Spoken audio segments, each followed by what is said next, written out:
Welcome to the Learning Pines YouTube. We hope this video helps. You start by opening Google Translate on web or the app. Make sure the target language uses grammatical gender, like Spanish or French. Type or paste the sentence, or speak it aloud. Once done, verify the source language detected correctly.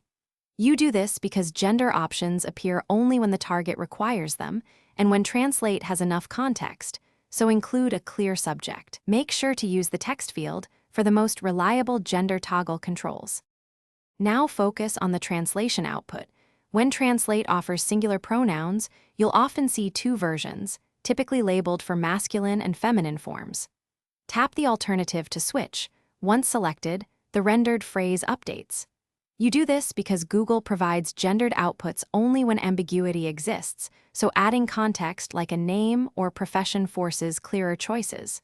If the toggle isn't visible, expand the translation pane or re-enter the sentence with explicit subjects. That usually prompts the gender options to appear. Finish by tapping copy or the share icon to use the selected gendered translation. You can also add it to your phrasebook for quick access. For spoken exchanges, switch to conversation mode so the chosen form plays aloud. Make sure to test pronunciation. If you don't see gender controls, update the app, clear the app cache, or rephrase the sentence with a named subject. These steps fix detection issues. And if needed, try the web version. Sometimes it exposes toggles the app hides. Thanks for watching.